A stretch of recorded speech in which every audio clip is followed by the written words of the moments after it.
In the last class, we have decided about discussed about the theorem of compound probability. Today, we will look at its proof. The probability of the simultaneous occurrence of two events is the product of unconditional probability of one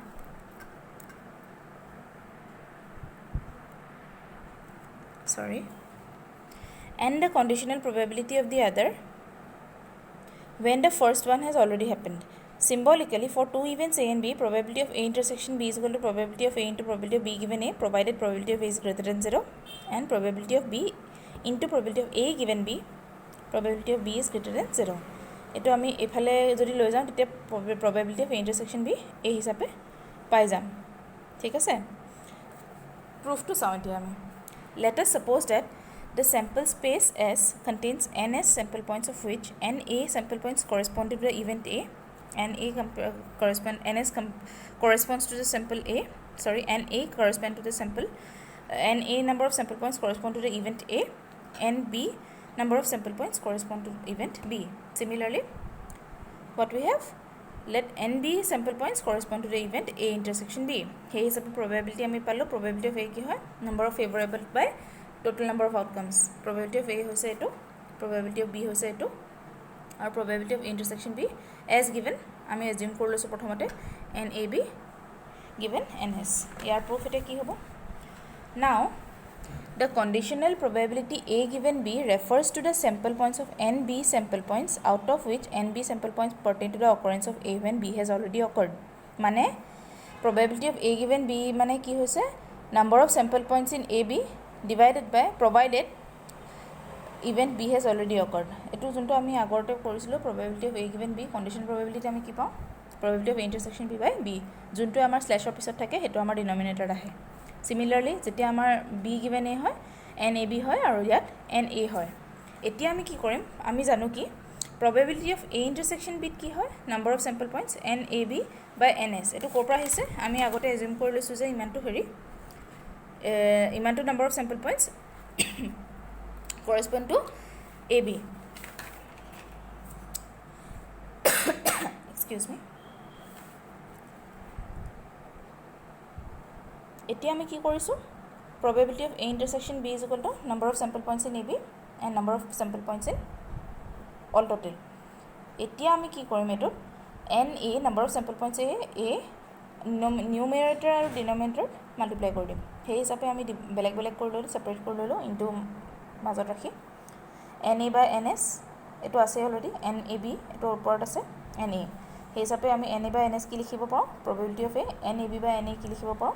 probability of B given A. Kokhini par paiso ya par paiso which is equivalent to probability of A into probability of B given A. Similar case ot ami ki korim ya NBD numerator denominator divide korim he case ot ami pam ki probability of A intersection B probability of B into probability of A given B. Remark ot ami duta bostu monot rakhibo lagibo if A and B are two independent events probability of A given B is equal to probability of A karon A and B independent. Hey khetrot amar conditional probability je A is B probability conditional probability of A given B mane ki bujay je conditional probability unconditional probability of A provided B has already occurred. Jehetu amar independent A is not dependent on B ami etu occur hoise na nai B to occur hoise na amar dorkar na pore he karone ami okol probability of A buliye jano probability of A given B. Similarly, when probability of B given A is to be found in case of independent cases তেতিয়া আমি first to probability আমি ধৰি লওঁ second to আমাৰ দৰকাৰ নপৰে কাৰণ তাৰ ওপৰত ডিপেন্ডেন্ট নহয় তিনটা ক্ষেত্ৰত কি হয় for three events ABC আমি প্ৰথমতে কি মনত ৰাখো A intersection B আমাৰ কি কৰিছিল probability of A intersection B is equal to probability of A into probability of B given A এতিয়া probability of A intersection B intersection C কি কৰিম আমি probability of A into probability of B given A into probability of C given A intersection B আমি এটা টাকে আহি থাকিম প্ৰথমতে A লম কি A to unconditional লম তাৰ পিছত probability of B given A লম তাৰ পিছত আমি probability of unconditional probability of C লম given A intersection B ইটো থিওৰামলৈ মুভ ইন কৰো if A and B are two independent events then A bar and B bar are also independent দুটা independent হলে event হলে তাহাতৰ complement events will also be independent. given A and B are independent events, therefore probability of A intersection B কি আহিব আমাৰ probability of A into probability of B এটো আমি ক'ব পাইছো independent events definition of পাইছো we want to show that A bar intersection B bar is also equal to probability of A bar into probability of B bar এটো আমাৰ theorem to prove কৰিব লাগে এটো আমাৰ to prove that সেই কাৰণে আমি LHS to লৈছো কি probability of A bar intersection B bar এটো কি হয় probability of A bar intersection B bar is equal to probability of A union B whole bar এটো ক'ৰ পৰা আহিছে আমাৰ ডি মৰ্গেনছ ল probability of A bar to কোনখিনি হ'ব একন এৰিয়া যোনকন B নহয় probability B bar কোনখিনি হ'ব sorry A bar হ'ব একন A এখিনি A bar হ'ব একন B এখিনি B bar হ'ব তাহাঁতৰ ইন্টাৰসেকশন টু কি হ'ব probability of intersection to তাহাঁতৰ হেৰিটো কি হ'ব A union B whole tour intersection হ'ব মানে কি complement হ'ব sorry complement হ'ব probability of A union B also can be written as 1 minus the probability of A union B কাৰণ এটা কি আছিল আমাৰ theorem মতে algebra sets মতে A plus of A bar is equal to whole total number of outcomes এতিয়া আমি A union B to আমি expand কৰো তাহাঁতৰ ফৰ্মুলা minus minus গৈছে এটো আমি A intersection B আগতে আমি গম পাইছো দিয়া আছে কোৱেশ্চনত যে it is independent সেই কাৰণে আমি এনেকে লিখিলো কমন ললো আমি ইয়াত probability of B সেই হিচাপে কি লিখিলো normally আমি quadratic equationত যেনেকে factorize কৰো হেনেকে কৰিছো 1 minus of probability of B probability of A আৰু 1 minus of probability of B 1 minus of PA is equal to P bar 1 minus of PB is equal to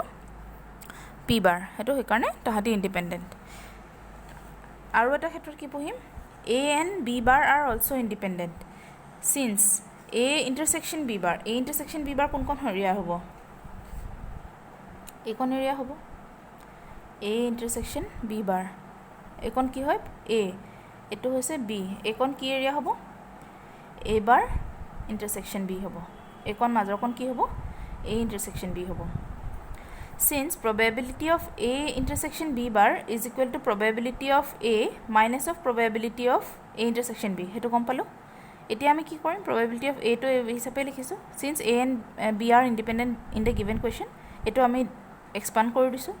probability of A intersection B formula probability of A common ললো ইয়াত আহিব 1 minus of probability of B আহিব probability of A into probability of B bar similarly আমি এটো পাও যে A bar and B are independent are also independent এটো তোমালোকে homework দিম কেনেকে কৰিছো ইয়াত আহিছে A and B bar are also independent number 3 should be your homework ইয়াত আমি কি লিখিম A bar and B are also independent proof কৰিব লাগে দে when A and B are independent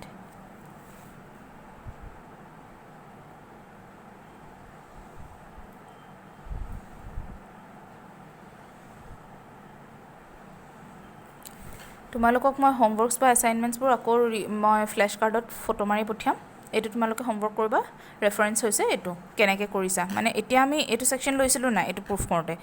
in case of B and A bar আমি we will use proof regarding using B let us move on to theorem number 7 for any two events A and B probability of A intersection B less than equal to probability of A less than equal to probability of A union B less than equal to probability of A plus probability of B ভালকে মন দিবা এটো theorem বহুত important from compound theorem of probability আমি কি পাও probability of A intersection B is equal to probability of A into probability of B given A now probability of B given A is less than equal to 1 কারণ probability lies between 0 and 1 therefore probability of A intersection B is less than equal to probability of A কারণ এটো এটা positive quantity ইয়াৰ লগত multiply হৈ আছে এটোৰ লগত positive কোয়ান্টিটিতে এটা multiply হওঁতেহে ইয়াৰ equal হৈছে এটো যদি গুছাই দিও probability of A will be less than probability of A intersection B হেতু আমি ইকুৱেশ্যন 1 হিচাপে ললো নেক্সট আমি কি ধৰিম probability of A union B is equal to ফৰ্মুলাত পঢ়ালো probability of A plus probability of B minus of probability of A intersection B which is equivalent to probability of A plus we have kept this two terms inside the bracket এতিয়া আমি যদি এটা suppose Venn diagram লওঁ এটো probability A লওঁ এটো B লওঁ এইটো হৈছে A ইণ্টাৰছেকশ্যন B, এইটো কি হ'ব A বাৰ ইণ্টাৰছেকশ্যন B, মানে য'ত A নাই এইকণ হ'ব A ইণ্টাৰছেকশ্যন B বাৰ, হয়নে? হোলটো হৈছে A ইউনিয়ন B। এতিয়া আমি B probability of whole B minus of A intersection B আহিলে কি পৰে? A বাৰ ইণ্টাৰছেকশ্যন B পাওঁ নাই আমি? সেই হিচাপে এইটো টাৰ্ম মাইনাছ কৰি পেলাই আমি এইটো লিখিলোঁ, probability of A plus probability of A intersection B. গম পালা এতিয়া কেনেকৈ আহিলে probability of A intersection B from this. Similarly, A2 term greater than 0, like we are using the exam of probability, that probability lies between 0 and 1. Since a positive quantity is associated with this one, মানে probability of A union B এৰ লগত A এৰ লগত যদি এটা positive quantity add কৰোঁ তেতিয়াহে এই probability of A union B পাওঁ। সেই হিচাপে চাবলৈ গ'লে probability of A is less than probability of A union B, সেইটোকে আমি ইকুৱেশ্যন 2 হিচাপে লিখিলোঁ। আকৌ আমি কি চাব পাৰিম? probability of A union B is equal to probability of A plus probability of B minus probability of A intersection B.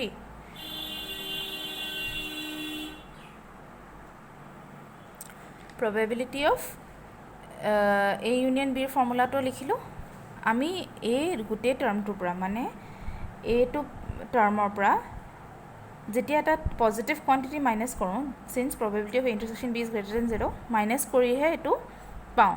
মানে কি হয়, এইটোৰ পৰা কিবা এটা মাইনাছ কৰিলেহে এইটোৰ ইকুৱেল হয়, মানে এই দুটা টাৰ্ম মিলি পেলাই এইটো টাৰ্মতকৈ ডাঙৰ হয়। সেই হিচাপে probability of A union B will be less than these two terms, সেইটো আমি ইকুৱেশ্যন 3 ল'লোঁ। কম্বাইনিং 1, 2 and 3, ইকুৱেশ্যন 1টো আমি আগতে কি পঢ়িছিলোঁ? ইকুৱেশ্যন 1, ইকুৱেশ্যন 2 and ইকুৱেশ্যন 3 আমি কি পাওঁ? The desired theorem. এইটো তোমালোকে প্ৰেক্টিছ কৰিবা, পৰীক্ষাত আহে। এতিয়া আমি থিয়ৰম নম্বৰ 8লৈ মুভ অন কৰোঁ। If A1 and A2 are mutually exclusive events and probability of A1 union A2 is not equal to 0, মানে probability of A1 union A2 is not equal to 0, then prove that probability of A1 given A1 union A2 is equal to this much. ঠিক আছে?